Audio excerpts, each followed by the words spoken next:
పితృదేవ, మేము ప్రేమని అనుకుంటున్నది అది కేవలం ప్రేమకు మొదటి మెట్టే కావచ్చు. ముగ్గురు రాకుమారుల్లో మాకు నచ్చినవి చాలా విషయాలున్నాయి. కానీ ప్రేమ, వివాహం ఇంత పెద్ద నిర్ణయం మేము ఇంత తక్కువ సమయంలో తీసుకోలేం.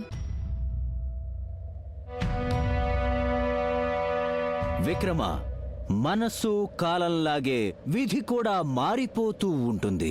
విధి దిశని ఎప్పుడు ఎలాంటి సంఘటన మార్చేస్తుందో ఎవ్వరూ చెప్పలేరు. ఇప్పుడు నా విషయమే చూడు. కొంతసేపు క్రితం దాకా నిశ్చింతగా నా భేతాళ వృక్షం మీద పడుకున్నాను. ఇప్పుడేమో నువ్వు నన్ను ఇక్కడి నుంచి ఈడ్చికెళ్తున్నావు. అలా అంతకాలం స్వయంప్రభ జీవితంలో ఒక్క మంచి వరుడు కూడా దొరకలేదు. కానీ ఇప్పుడు ముగ్గురేసి ఉత్తములైన రాకుమారులు ఆమె ముందుకొచ్చి వాలారు. కానీ విధి ఆడే ఆట అక్కడే ఆగలేదు. స్వయంప్రభ జీవితంలో ఒక పెద్ద సంఘటన జరిగేందుకు సిద్ధంగా ఉంది.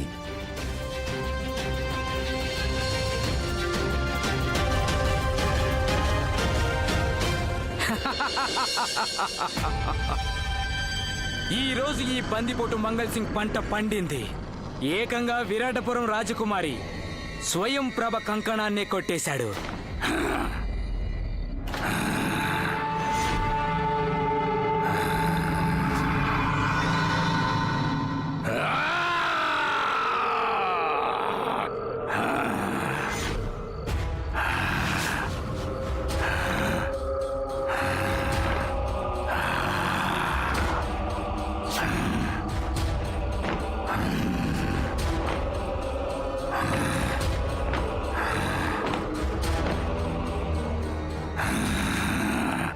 నా భోజనం ఎక్కడా? దానవరాజా, ఈ రోజు నేను మీకు భోజనాన్ని మించిన బహుమతి తెచ్చాను. ఆ బహుమతి ఎలాంటిదంటే అది మీదైతే మీ ఆకలి జీవన పర్యంతం తీరిపోతుంది. ఆ బహుమతి ఇదే, విరాటపురం రాజకుమారి స్వయం ప్రభ ధరించిన కంకణం.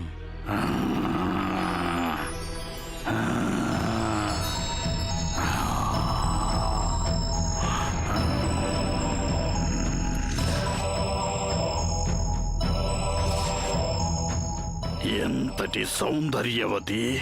ఆమెనే నేను పెళ్లి చేసుకుంటాను.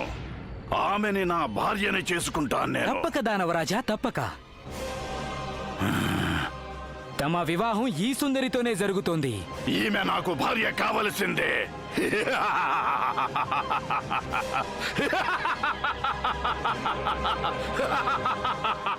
విక్రమ, రూపవతి స్వయంప్రభ ఎక్కడా? దానవుడెక్కడా? వాడు అతి భయంకరుడు. ఇద్దరూ పరస్పరం వ్యతిరేకం. మనిద్దరిలాగే. నువ్వో సామ్రాట్టువి, నేనేమో బేతాళుణ్ణి. విక్రమ, ఏది జరిగినా మంచికే జరుగుతుందని నీకు తెలుసు కదా. నిజానికి ఆ దానవుడి వల్ల రాకుమారి స్వయంప్రభకి సమస్యే. కానీ ఒకవేళ స్వయంప్రభ చిక్కుకున్న సమస్యకి పరిష్కారం కూడా ఆ దానవుడే కావచ్చేమో. అర్థం కాలేదా? అంటే దీని అర్థం నీకు ఊహించడం చేత కాలేదు అని. స్వయంప్రభ మాతా పితా సోదరుడు ఒక్క వధువు కోసం ఇలా ముగ్గురేసి వరుల్ని ఎందుకు తీసుకొచ్చారు? ఆ రాజమహల్లో ఏం జరుగుతుంది చెప్తా విను. వినడం నీకు తెలుసు కదా, విను. స్వయంప్రభ వివాహానికి మోగుతున్నాయి మంగళ వాయిద్యాలు మధురంగా. రాజకుమారి స్వయం ప్రభ ఏం చేస్తున్నారహో? రాజకుమారి స్వయం ప్రభకి జై! రాజకుమారి స్వయం ప్రభకి జై! రాజకుమారి స్వయం ప్రభకి జై! రాజకుమారి స్వయం ప్రభకి జై! రాజకుమారి స్వయం ప్రభకి జై! రాజకుమారి స్వయం ప్రభకి జై! రాజకుమారి స్వయం ప్రభకి జై! రాజకుమారి స్వయం ప్రభకి జై! రాజకుమారి స్వయం ప్రభకి జై!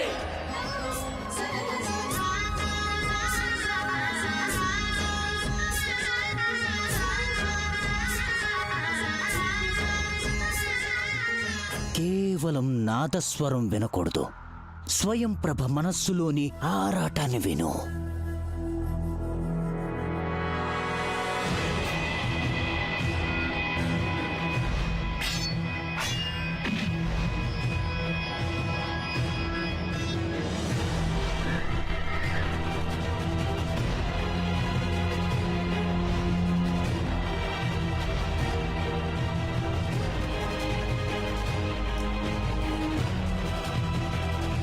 మమ్మల్ని దయతో క్షమించండి. మేము మీ సంకటాన్ని అర్థం చేసుకున్నాం. కానీ మమ్మల్ని నమ్మండి, మా సమస్య మీ సమస్య కంటే చాలా క్లిష్టమైంది. మీరు ఎవరిని ప్రేమిస్తున్నారో, ఎవరిని వివాహం చేసుకోవాలో మీకు తెలుసు. కానీ మేము నిర్ణయించుకోలేకపోతున్నాం. మీ ముగ్గురిలో ఎన్నో సుగుణాలున్నాయి. వీరులు, జ్ఞానులు, మమ్మల్ని ప్రేమిస్తున్నవారు. కానీ మేము నిర్ణయించుకోలేకపోతున్నాం. అసలు మీలో మేము ఎవరిని వరించాలి? నిర్ణయం తీసుకోలేకపోయామని చెప్పగలగడం ఎంత పెద్ద వరమో.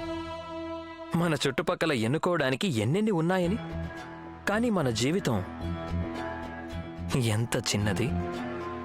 మనకి తెలియదు, కానీ లోకులు ఏదో ఒక నిర్ణయం తీసుకోవాలనే తాపత్రయంలోనే ఉంటారు.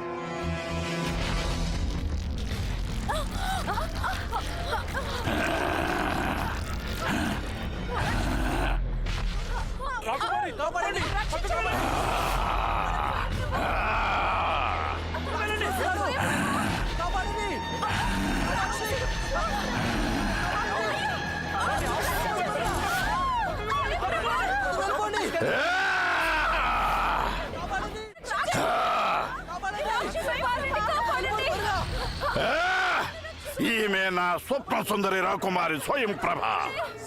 ఈమె నా జీవిత సహచరి అవుతుంది.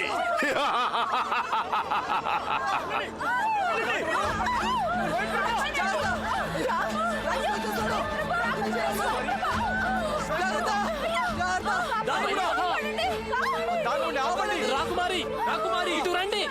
నీకేమీ కాదు. మేమున్నాం. తప్పుకోండి. ఆపండి.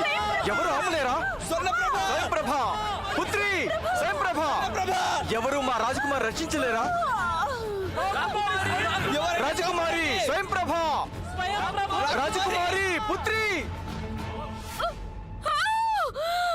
కాపాడండి, మమ్మల్ని ఎవరైనా రక్షించండి. విడిచిపెట్టు, మమ్మల్ని విడిచిపెట్టు, మమ్మల్ని విడిచిపెట్టు, ఎవరైనా కాపాడండి. ఇక నీ వివాహం నాతోనే జరుగుతుంది రాకుమారి. ఆ దానవుడెలా స్వయంప్రభ స్వయంవరానికి పిలవకుండా వచ్చేశాడు. అలాగే నువ్వు నా జీవితంలో ఊడిపడ్డావు. నీకంటే ఆ రాకుమారులేనయ్యో. వరులు ముగ్గురు ఏకమయ్యారు. తమ ఒంటరి వధువుని కాపాడేందుకు బయలుదేరారు.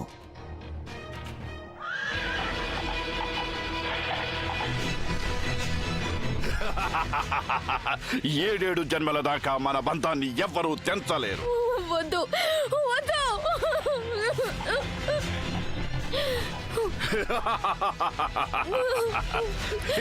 వదిలిపెట్టు, మమ్మల్ని విడిచిపెట్టు.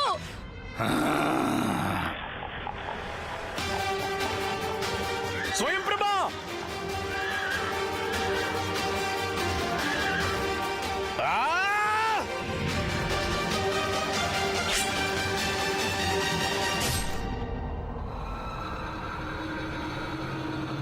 ఆగుదానవా.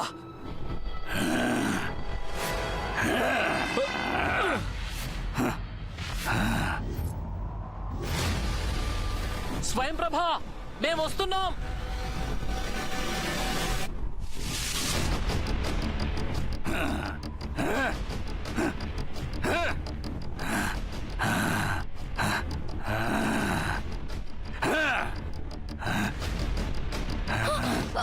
స్వయంప్రభ,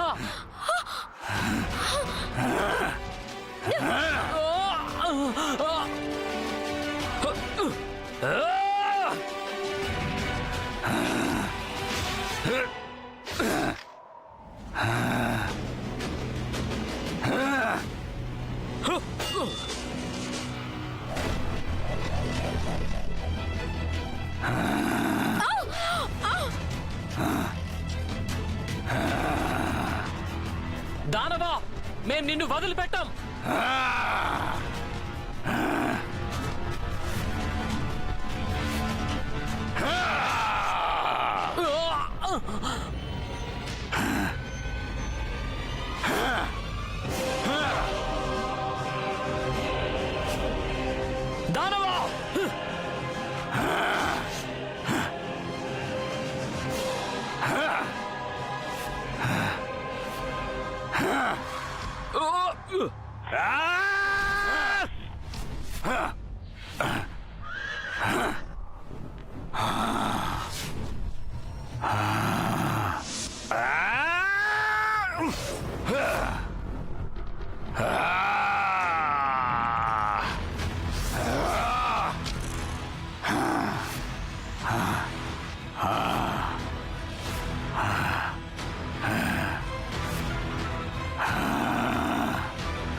వీరభద్ర, ఆ దానవుడి శక్తి వాడి పాదంలోని చక్రంలో ఉంది. ఆ వీర చక్రాన్ని ఛేదించు. అలాగే ఇదిగో వీరభద్ర, చెయ్యందుకో.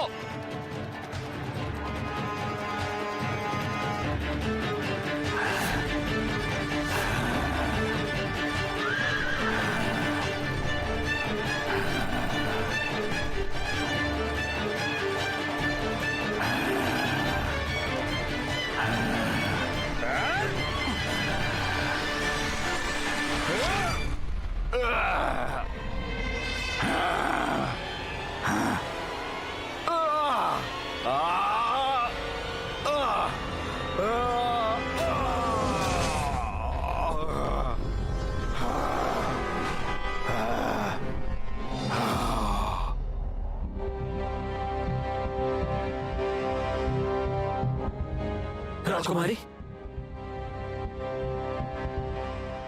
రాజకుమారి, మీకేం కాలేదు కదా?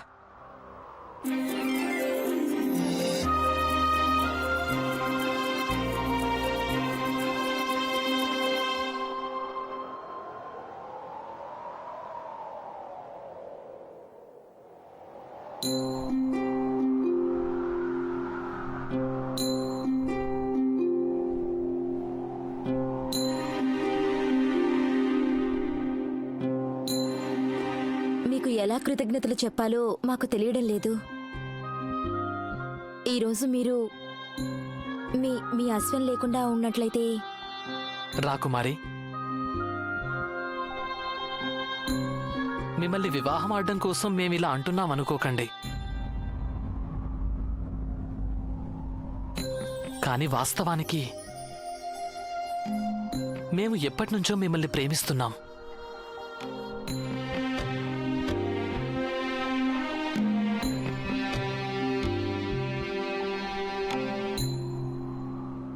ఇక ఎగురుతున్న అశ్వం మీ మనసు గెలుచుకోవాలని మేం దాన్ని తెచ్చుకున్నాం. ఇక మేం చెప్పవలసిందేం లేదు రాకుమారి.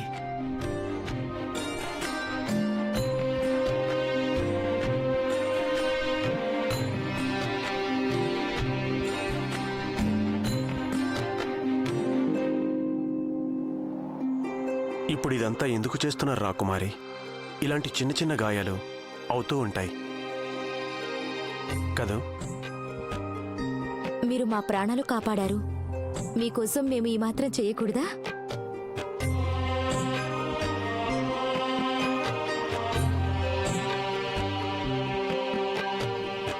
రాకుమారి, మీరు మరిచినట్టున్నారు. మేము యోధులం. మాకు ప్రేమ భాష అర్థం కాదు. కానీ మీకు నిజం చెప్పమా? నిన్న మేము దానవుణ్ణి చంపుతుంటే ఏమనిపించిందో తెలుసా? ప్రతిరోజు మీకోసం మేము 100 మంది దానవుల్ని చంపగలమని.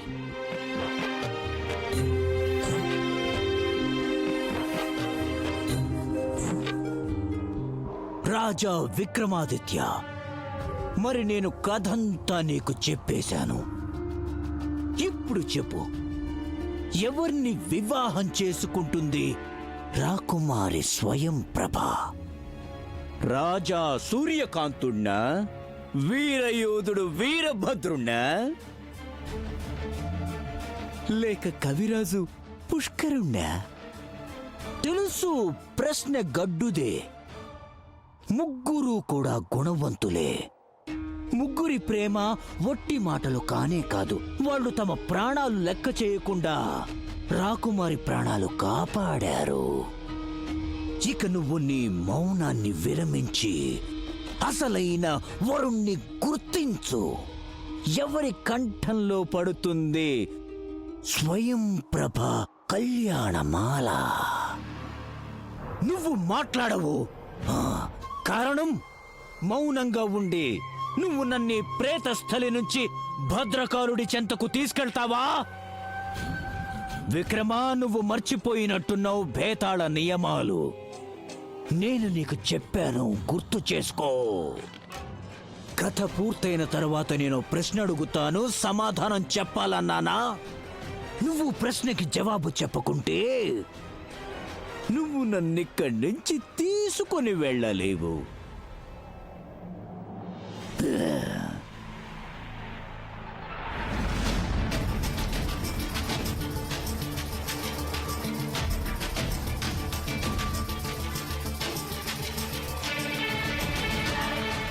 ఇదే ఈ భేతాళుల నియమం.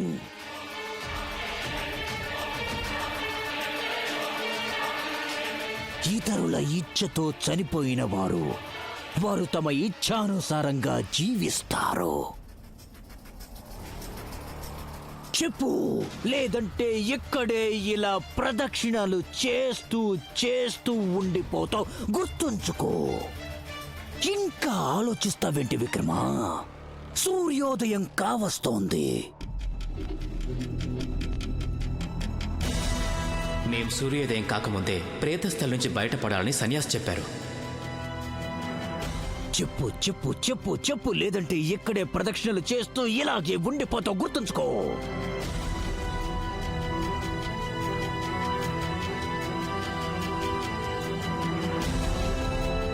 విక్రమా, మూర్ఖంగా ప్రవర్తించకు. నీ జీవితాన్ని కాపాడుకో. నువ్వు ఈ రోజు బతుకుంటే నువ్వు రేపు రాగలవు కదా. ఇప్పుడు నాకు నీ గురించి కాదు, నీ ప్రజల గురించే చాలా చింతగా ఉంది. నువ్వు లేకపోతే నీ ప్రజల్ని పాలించేదెవరు? రాజుల ప్రథమ ధర్మం తమ ప్రజల్ని కాపాడటం, భేతాళుణ్ణి పట్టుకోవటం కాదు. సూర్యుడు ఉదయిస్తే నువ్వు శాశ్వతంగా ఇక్కడే లుప్తమై భేతాళుడిగా మారిపోతావు. చెప్పు విక్రమా, స్వయం ప్రభ ఎవరిని వివాహమాడుతుంది? నీ బుద్ధి ఏమైపోయింది? చెప్పు, నీ బుద్ధికి పని చెప్పు విక్రమా. విక్రమా, చెప్పు, మాట్లాడు. అసలు నీ బుద్ధి ఏమైపోయింది? చెప్పు, మాట్లాడు. నీ ప్రాణం మీద ఆశ ఉంటే చెప్పు. ఓ బుద్ధిమంతుడా, చెప్పు. బేతాళా, చెప్పాడు. మొత్తానికి నోరు విప్పాడు. మౌని చివరికి పలికాడు. అధిక ప్రసంగం చెయ్యకు బేతాళా. మేం నువ్వు లేకుండా ఇక్కడి నుంచి వెళ్ళం. నువ్వు ముందు నీ ప్రశ్నకు జవాబు విను. చెప్పు విక్రమ్, త్వరగా చెప్పు. ఎవరిని పెళ్లాడుతుంది స్వయం ప్రభ? కవి పుష్కరుణ్ణి. స్వయం ప్రభకి సరి అయిన వరుడు కవి పుష్కరుడే. కవి పుష్కరుడా? ఆ గాయకుడు నర్తకుడా? వాడేం గొప్పవాడని స్వయం ప్రభ వాడిని వివాహమాడటానికి? సూర్యకాంతుణ్ణి తీసుకో. వాడి దగ్గర ఎగిరే అద్భుతమైన అశ్వం ఉంది. ఎగరడం అనేది రెక్కల గుర్రం యొక్క ప్రత్యేకత కదా బేతాళా. మరి ఆ వీరభద్రుడు? శాస్త్రాల్లో చెప్పారు, పాలే పితృవర్షే తిష్టేత్ పాణిగ్రాహస్య యౌవనే. అంటే స్త్రీలు బాల్యంలో తమ తండ్రి అధీనులు అయితే వివాహమైన తరువాత పాణిగ్రహణం చేసే పతి అధీనంలో ఉండాలి. ఎందుకంటే వారే వారిని రక్షించేవారు. కనుక నువ్వే చెప్పు విక్రమా, స్వయం ప్రభ రక్షణ వీరభద్రుడి కన్నా ఎక్కువగా ఇంకెవరు చెయ్యగలరు?